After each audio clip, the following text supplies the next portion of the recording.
Alaikum. Start in the name of Allah, who is the most beneficent and the most merciful. Hopefully, all of you will be fine and enjoying well. I am Muhammad Saklan, your English instructor, and today we are going to talk about one of the most important topic, and that topic is martyrs of Pakistan. In our previous lecture, we have discussed about the translation of this chapter, the martyrs of Pakistan, and in this lecture we will be talk about the exercise, the important question of this chapter, the martyrs of Pakistan. तो lecture शुरू करने से पहले मैं आपको ये बताना चाहूँगा कि अगर आपने पिछला लेक्चर नहीं सुना तो वो लाजमी सुने, ताकि एक्सरसाइज समझने से पहले आप इसकी ट्रांसलेशन समझ लें। तो शुरू करते हैं आज का हमारा लेक्चर, मार्टायर्स ऑफ पाकिस्तान। ठीक है, ये मेरे पिछले लेक्चर के अंदर हमने ये इसकी जो ट्रांसलेशन है, जो रीडिंग है, वो हमने कम्प्लीटली तौर पर की थी। तो आज के इस लेक्चर के अंदर हम इसकी एक्सरसाइज को सॉल्व करेंगे। तो यहाँ पर हमारे पास क्वेश्चन नंबर 1 है, answer the following question, what were the achievement of Major Tufail Mohammad. तो यहाँ पर अचीवमेंट किसे कहते हैं? अचीवमेंट कहते हैं नुमाया कामयाबी को, ठीक है, कामरानी को। What were the achievement of Major Tufail Mohammad, कि मेजर तुफैल मोहम्मद ने कौन कौन से काम सर अंजाम दिए और उनकी कौन कौन सी कामयाबी थी। ठीक है, तो इसका जवाब ये है, Major Tufail Mohammad retrieve the village name Lakshmipur. ठीक है, रिट्राइव मीन, जिस तरह मैंने पहले आपको बताया था कि रिट्राइव कहते हैं कि किसी खोई हुई चीज़ को दोबारा हासिल करना, रिट्राइव। ठीक है, तो major Tufail Mohammad retrieve the village, आपने विलेज, वो गांव दोबारा हासिल किया था जिस पर इंडियन ट्रॉप्स ने, इंडियन सोल्जर ने कब्ज़ा कर लिया था, जिसका नाम क्या था? Laxmipur. From Indian occupation, India के कब्ज़े से वापस लिया था। He embrace martyrdom by protecting the honour of Pakistan, उसने शहादत का जाम कैसे नोश किया? अपने मुल्क और मिल्लत की इज़्ज़त की खातिर, अपने मुल्क मिल्लत की इज़्ज़त को दुश्मनों से बचाते हुए आपने शहादत का जाम नोश फरमाया। ठीक है, और उसके बाद हमारे पास क्वेश्चन नंबर 2 है, how did Major Tufail Mohammad retaliate to enemy advance. तो यहाँ पर रिटेलिएट का मतलब क्या है? रिटेलिएट का मतलब होता है बदला लेना। ठीक है, किसी दुश्मन से या फिर किसी से भी किसी काम का, किसी चीज़ का बदला लेना। How did Major Tufail Mohammad retaliate to enemy advance, कि मेजर तुफैल मोहम्मद ने एडवांस में किस तरह से अपने दुश्मनों से बदला लिया था। तो he divided his men into 3 groups and it was decided that they would attack during the dark hour। ठीक है, तो आपने अपने जितने भी फौजी थे उनको 3 हिस्सों में तकसीम किया, और उसके बाद ये फ़ैसला तय हुआ कि हम जब हमला करेंगे, हम हमला कब करेंगे? यानी कि रात के वक्त हमला करेंगे, ड्यूरिंग द डार्क आवर्स। ठीक है, रात के अंधेरे में वो हमला करेंगे। Eventually he succeeded in driving out them from illegal Indian post। ठीक है, आखिरकार मेजर तुफैल मोहम्मद और आपके जो सिपाही थे इंडियन सोल्जर को वहाँ से भगाने में कामयाब हो गए। उसके बाद हमारे पास क्वेश्चन नंबर 3 है, what action were taken by Major Tufail to get the village back from Indian occupation, कि मेजर तुफैल मोहम्मद ने किस तरह का एक्शन किया, किस तरह का एक्शन लिया, किस तरह का अमल किया, टू गेट, हासिल करने के लिए, द विलेज, गाँव को, back from the Indian occupation, India के इंडियन सोल्जर के कब्ज़े से। तो इसका जवाब ये है, he divided his men into 3 groups. पहले नंबर पर आपने क्या किया? अपने जितने भी सोल्जर थे उनको 3 हिस्सों में तकसीम किया। Second, he decided that they would attack during the dark hour, और दूसरे नंबर पर यह फैसला हुआ कि वो कब अटैक करेंगे? रात के अंधेरे हिस्से में। तीसरे नंबर पर he silence the enemy machine gun with grenades. तीसरे नंबर पर आपने क्या किया कि जब आपके दुश्मन मशीन गन से हमला कर रहे थे तो आपने उन पर ग्रेनेड्स फेंके, जिसकी वजह से उनकी जो मशीन गन थी वो चलना बंद हो गई और वो इस काबिल भी न रहे कि वो दोबारा हमला कर सकें। उसके बाद हमारे पास क्वेश्चन नंबर 4 है, what was the designation of Rashid Minhas. Designation कहते हैं ओहदे को, लक़ब को या फिर इस्म को, ठीक है। तो क्वेश्चन ये है, what was the designation of Rashid Minhas, कि राशिद मिन्हास का लक़ब क्या था, ठीक है। हम ओहदा भी कह सकते हैं, उसका ओहदा क्या था, उसका मर्तबा क्या था। तो Rashid Minhas was commissioned as a pilot in Pakistan Air Force, ठीक है। तो वो पाकिस्तान एयर फोर्स के अंदर एक ऑफिसर थे। उसके बाद हमारे पास क्वेश्चन नंबर 5 है, what is the distinctive achievement of Rashid Minhas, कि राशिद मिन्हास की नुमाया कामयाबी क्या थी। Rashid Minhas struggled to regain control of the plane from his instructor, ठीक है। राशिद मिन्हास ने क्या किया, बार बार कोशिश की थी कि जब उसके इंस्ट्रक्टर ने, उसके टीचर ने इंडिया की तरफ अपना जहाज़ मोड़ दिया था, अपना प्लेन मोड़ दिया था, तो राशिद मिन्हास ने बार बार कोशिश की थी कि जहाज़ को वापस ले आएँ, ठीक है। From his instructor and forced his plane to crash just 51 kilometre from the Indian border. तो एट लीस्ट वो इसमें कामयाब हो गए कि इसका जो प्लेन था उसको 51 किलोमीटर जो कि इंडियन बॉर्डर से दूर था वहाँ जाकर क्रैश करें। उसके बाद हमारे पास क्वेश्चन नंबर 6 है, how was Rashid Minhas honoured for his heroic services.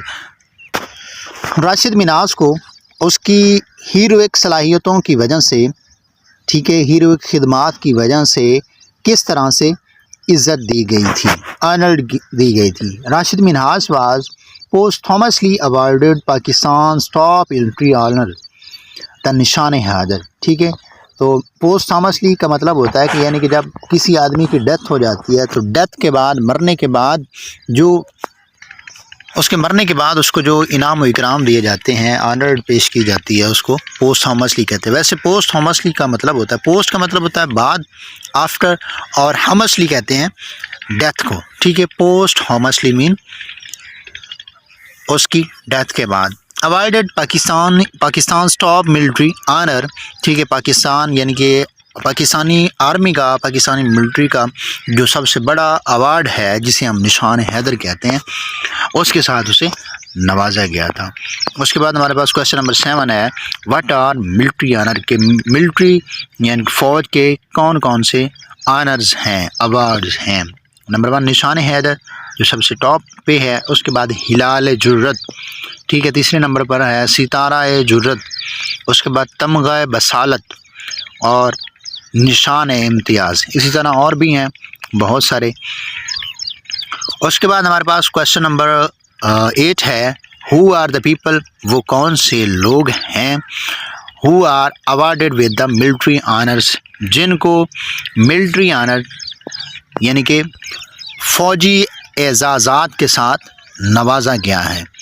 उनमें से फर्स्ट नंबर पर है major Tufail Mohammad, Rashid Minhas, captain Mohammad Sarwar, major Raja Aziz Bhatti, उसके बाद मेजर शब्बीर शरीफ।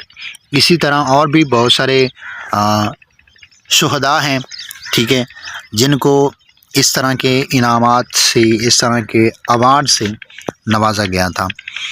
उसके बाद हमारे पास क्वेश्चन नंबर 9 है, how do we pay homage to those who displayed matchless courage to defend our country.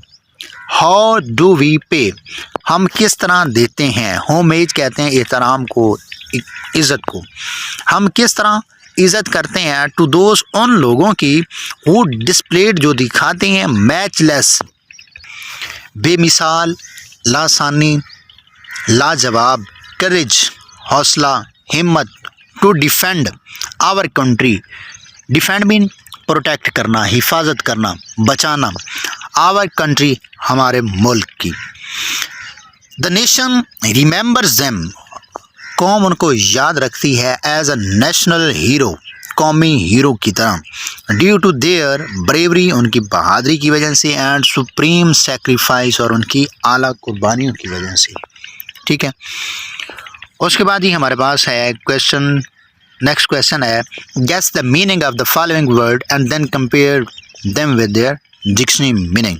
कुछ यहाँ पर वर्ड दिए गए हैं तो हमने उनके क्या करने हैं, डिक्शनरी मीनिंग निकालने हैं। तो हमारे पास सबसे फर्स्ट पे है डिस्टिंग्विश, जिसका मतलब है differentiate, top soldier, illegal, unlawful, violate, break, गनरेड, ग्रेनेड्स,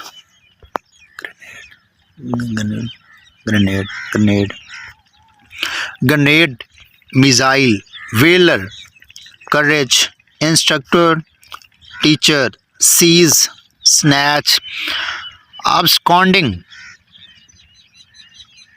escape, क्रैश, डिस्ट्रॉय। उसके बाद जी हमारे पास है ये रिमेंबर में है कुछ question. Literary text, literary text क्या होता है? Literary text usually contain words and expression that are often unusual in some way and are used to create a special effect in the piece of writing such as poem, novel, play। ठीक है, अब देखें poem नज़म को कहते हैं, novel, play, ये तमाम क्या है? ये लिटरेरी टेक्स्ट हैं। ठीक है, लिटरेरी टेक्स्ट क्या होता है? जो जिसके अंदर मुख्तलिफ़ तरह के अल्फाज हों, एक्सप्रेशंस हों और कोई स्पेशल इफ़ेक्ट क्रिएट कर रहा हो। उसके बाद literary text are often fiction but they can also be non fiction. ठीक है, लिटरेरी टेक्स्ट फिक्शन भी हो सकता है, नॉन फिक्शन भी हो सकता है। फिक्शन किसे कहते हैं? यानी कि मन गढ़ंत जो होती हैं स्टोरीज़, इमेजिनेटिव जो होती हैं, उनको फिक्शन कहते हैं। ठीक है, और नॉन फिक्शन वो होते हैं जो इमेजिनेटिव नहीं होते बल्कि हकीकत पर मबनी होती हैं। उसके बाद novels and short story are fictional writing. ठीक है, नावल्स भी हमारे पास और शॉर्ट स्टोरी भी हमारे पास क्या है? फिक्शनल राइटिंग है। ठीक है, यानी कि इमेजिनेटिव राइटिंग है। उसके बाद बायोग्राफीज़, बायोग्राफी क्या होती है? बायोग्राफीज़ वो होती है जब भी राइटर नावल, शॉर्ट स्टोरी, कोई भी पीस ऑफ राइटिंग लिखता है तो उसमें अपनी लाइफ जो उसने स्पेंड की होती है उसका हवाला देता है। ठीक है, यानी कि जो भी उसका नावल होता है, जो भी उसकी स्टोरी होती है, ठीक है, जो भी उसका पीस ऑफ राइटिंग होता है उसकी अपनी लाइफ पर बेस करती है। And short academic essays are usually non literary text. Some autobiographies have literary value such as the story of my life by Helen Keller. तो उसका ये कहना है कि जो बायोग्राफीज़ हैं या फिर शॉर्ट एकेडमिक एसेज हैं वो क्या हैं? नॉन लिटरेरी टेक्स्ट हैं। सम ऑटोबायोग्राफीज़ हैव लिटरेरी वैल्यू, लेकिन उनमें से कुछ ऑटोबायोग्राफीज़ होती हैं जो कि लिटरेरी टेक्स्ट पर मबनी होती हैं या लिटरेरी टेक्स्ट में इंक्लूडेड होती हैं। जिस तरह the story of my life, ये शॉर्ट स्टोरी है। ठीक है, the story of my life जो कि हेलन केलर की है। तो आगे हमारे पास कुछ MCQs हैं। Answer the following question, which text contain a rhyme scheme and rhythm और मीटर। ठीक है, तो वो पोएम है, पोएम के अंदर हमारे पास एक स्पेसिफिक आर्डर नज़र आता है। ठीक है, स्पेसिफिक पैटर्न नज़र आता है। तो बेसिकली अगर आप पोएम की डेफिनेशन, पोइट्री की डेफिनेशन भी करें तो उसकी डेफिनेशन कुछ इस तरह होती है, the best word in their best order. ठीक है, और बाकी जो प्रोज़ की डेफिनेशन होती है उसकी डेफिनेशन कुछ इस तरह होती है, the word in their best order. ठीक है, ये प्रोज़ की डेफिनेशन है। और पोएम की डेफिनेशन क्या होती है? The best word in their best order. ठीक है, पोएम में हमारे पास रिदम होगी, राइम स्कीम होगी, मीटर होगा। ठीक है, ये तमाम चीज़ें एक स्पेसिफिक आर्डर के साथ। ठीक है, तो वो तमाम चीज़ें किस में होती हैं? पोएम के अंदर। तो इसका पोएम होगा। उसके बाद Aesop fables is a literary text, तो ये ठीक है। उसके बाद any science fiction is a literary text, ये भी ट्रू है। उसके बाद fantasy belong to genre of, ये फिक्शन है। उसके बाद functional text such as memos, notes, brochures etcetera are non fiction. उसके बाद हमारे पास वोकैबुलरी एंड ग्रामर है, main and helping verb.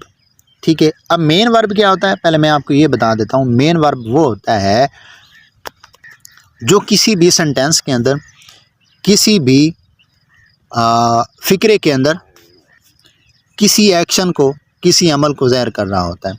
For example एक ही इज़ प्लेइंग, ठीक है, ही क्या है हमारे पास, सब्जेक्ट है, इज़ हेल्पिंग वर्ब है, और प्लेइंग क्या है, मेन वर्ब है। ठीक है,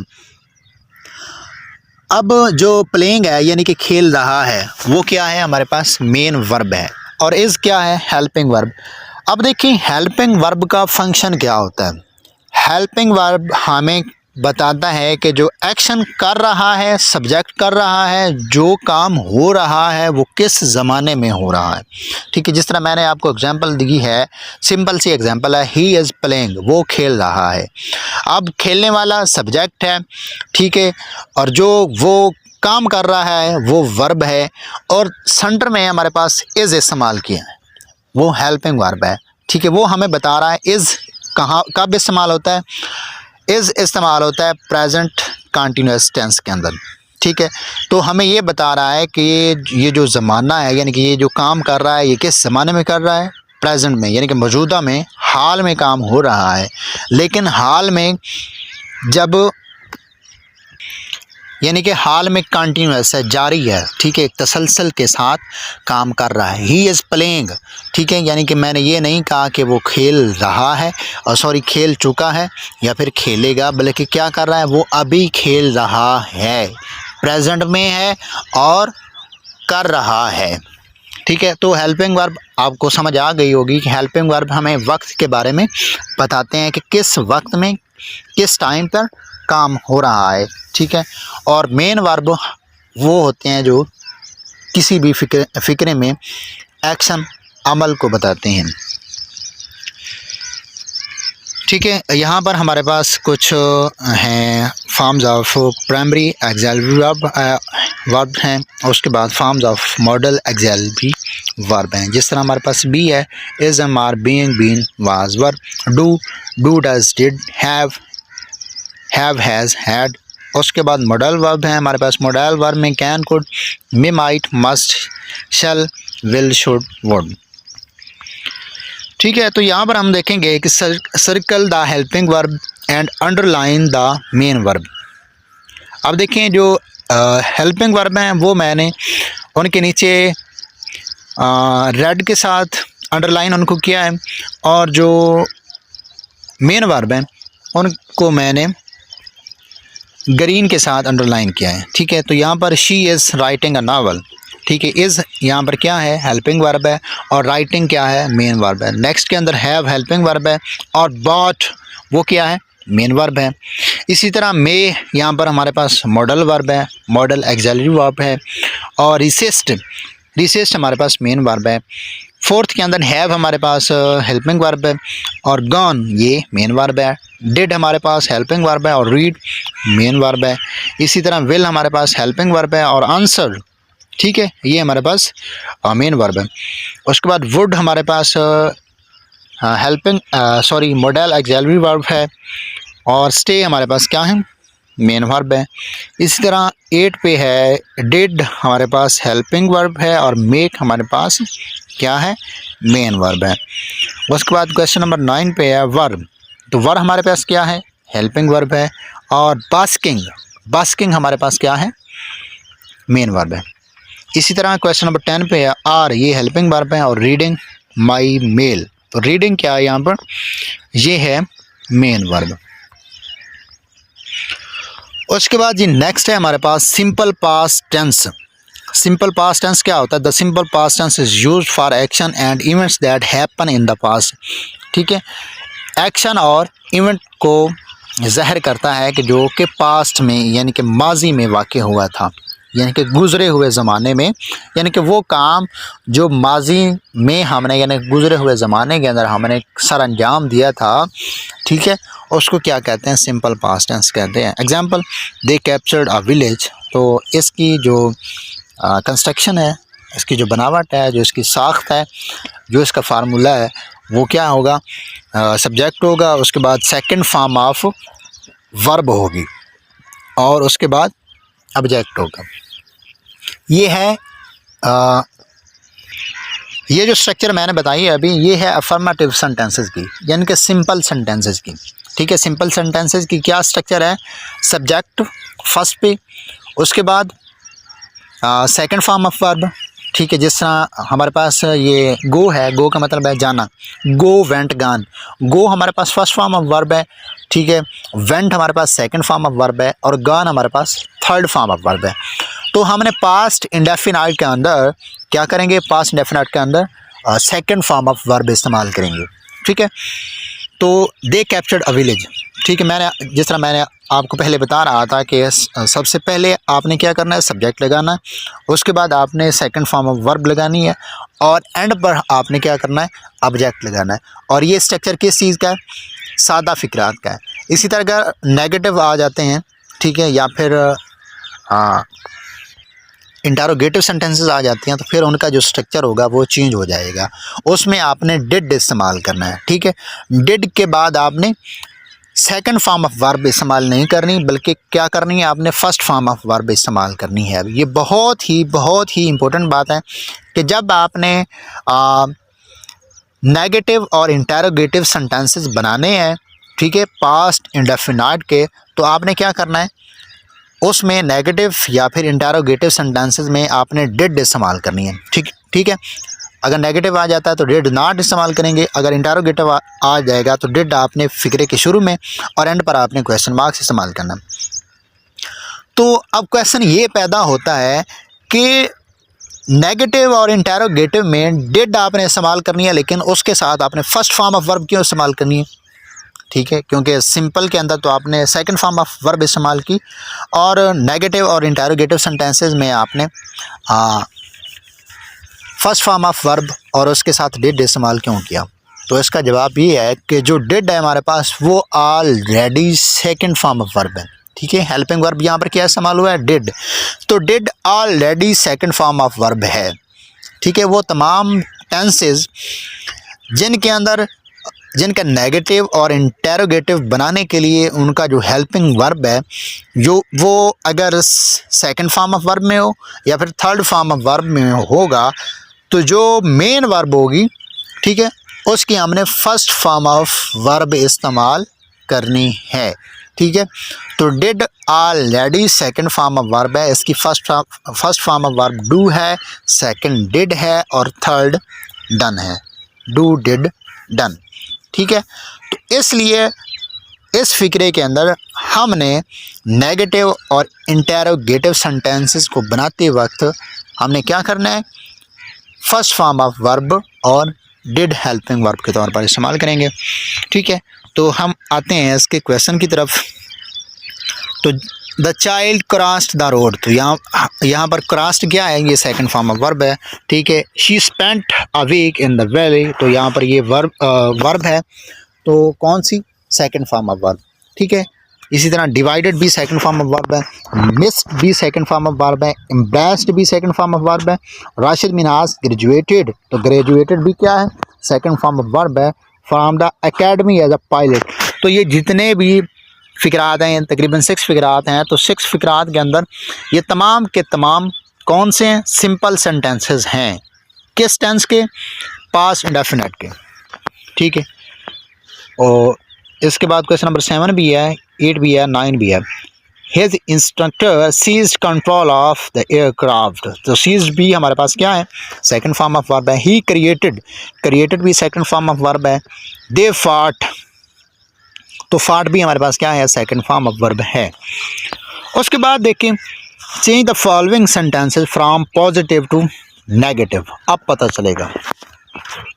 ठीक है, तो हमारे पास सादा फ़िक्रात दिए गए हैं, तो हमने क्या करना है, उनको नेगेटिव में कन्वर्ट करना है, या फिर बल्कि हाँ, सादा दिए गए हैं, पॉजिटिव फ़िक्रात दिए गए हैं, हमने उनको क्या करना है, नेगेटिव में कन्वर्ट करना है। तो नेगेटिव में कन्वर्ट करने का तरीका मैं आपको पहले बता चुका हूँ। ठीक है, पॉजिटिव में क्या होता है, सब्जेक्ट होता है, ठीक है, उसके बाद सेकंड फॉर्म ऑफ वर्ब होती है और एंड पर ऑब्जेक्ट होता है। जब आपने नेगेटिव में जाना है तो सब्जेक्ट लगाना है, उसके बाद डेड लगाना है, नॉट लगाना है। ठीक है, और उसके बाद फर्स्ट फॉर्म ऑफ वर्ब लगानी और एंड पर ऑब्जेक्ट लगा देना। जिस तरह हमारे पास फर्स्ट पे है he won a medal, he won a medal. अब यहाँ पर देखें ही सब्जेक्ट है, वन क्या है, हेल्पिंग सॉरी मेन वर्ब है सेकंड फॉर्म ऑफ वर्ब के साथ, उसके बाद मेड ये क्या है, ये ऑब्जेक्ट है। अब हमने इसको नेगेटिव में कन्वर्ट करना है, he did not win a medal. आप देखें वन क्या है, WON, वन ये हमारे पास सेकंड फॉर्म ऑफ वर्ब है, तो विन क्या हो गया, first form of verb. He did not win a medal, medal. I made notes, I didn't make notes. Made को किस में कन्वर्ट किया, मेक में, और उससे पहले क्या इस्तेमाल किया, did not. They worked in fields, they did not work in fields. We accepted the invitation, we did not accept the invitation. They put an embargo on the arms sales, they did not put an embargo on the arms sales. ठीक है, उसके बाद he spoke to his mother about it, he did not speak to his mother about it. The teacher made a speech, the teacher did not make a speech. You ate kale for breakfast, ठीक है, you did not eat, ठीक है। पहले देखें ate था, ATE, ate second form of verb है, तो मैंने क्या किया, डिड नॉट और उसके बाद फर्स्ट फॉर्म ऑफ वर्ब इस्तेमाल किया, यू डिड नॉट ईट केल फॉर द ब्रेकफास्ट, ठीक है। उसके बाद हमारे पास कुछ फिल इन द ब्लैंक्स हैं, fill in the blanks with the simple past tense of the verb in the brackets. Example देख लें पहले, आई खाली जगह meet them the day before yesterday, तो यहाँ पर I met them the day before yesterday, ठीक है। मीट को किस में कन्वर्ट किया, मेट में, तो मीट क्या है हमारे पास फर्स्ट फॉर्म ऑफ वर्ब है, तो हमने पास्ट सिंपल में क्या करेंगे, फर्स्ट फॉर्म ऑफ वर्ब को सेकंड फॉर्म ऑफ वर्ब में कन्वर्ट कर देंगे, ठीक है। Many year ago it, be को बीन में कन्वर्ट करेंगे, ठीक है। Be even difficult to live without electricity, कई साल पहले बिजली के बगैर गुजारा करना बहुत मुश्किल था, तो यहाँ पर बी को किस में कन्वर्ट करेंगे, be first form of verb है, तो इसकी second form of verb be been होगी। उसके बाद दे फिनिश्ड, फिनिश को फिनिश में, they finish their homework in time yesterday. The troops come under heavy fire, तो कम को केम में, कम केम कम। उसके बाद when I 10 I wanted to be a pilot, जब मैं 10 साल का था तो मैं क्या करना चाहता था, पायलट बनना चाहता था। When I been 10 I wanted to be a pilot, ठीक है। उसके बाद my sister write lots of post cards during her holidays. My sister wrote lots of post card during her holidays. उसके बाद वी वेंट, ठीक है, आप देखें गो को वेंट में कन्वर्ट कर दिया, go first form of verb है, तो वेंट हमारे पास क्या है, सेकंड फॉर्म ऑफ वर्ब है। We went fishing last Saturday. उसके बाद देखें at the age of 17 he join Pakistan air force academy in Risalpur, तो ज्वाइन हमारे पास फर्स्ट फॉर्म ऑफ वर्ब है, तो ईडी साथ इस्तेमाल करें तो क्या बन जाएगा, ज्वाइंड, तो ज्वाइंड हमारे पास क्या है, सेकंड फॉर्म ऑफ वर्ब है। My uncle phone from Saudi Arabia yesterday evening, my uncle phoned from Saudi Arabia, ठीक है। The accident Greek believe in many different gods, sorry the ancient Greek, ठीक है, कदीमी Greek, the ancient Greeks believe in many different gods, तो इसका क्या होगा, believe, the ancient believe, वो रखते थे यकीन बहुत सारे खुदाओं पर। I get up last Sunday, तो क्या होगा, I got up last Sunday. उसके बाद देखें हमारे पास है सर्कल द करेक्ट स्पेलिंग है, तो करेक्ट स्पेलिंग हमारे पास हॉरिबल है, HORRIBLE, हॉरिबल। सेंसिबल मैंने निशान लगाए हुए हैं, सेंसिबल, प्रोबेबल, ठीक है, पॉसिबल। उसके बाद फॉरगिवेबल, ठीक हो गया। रिस्पेक्टेबल, इसका भी निशान लगाए गए हैं। उसके बाद रिवर्सिबल और legible. Okay, thank you very much. तो आज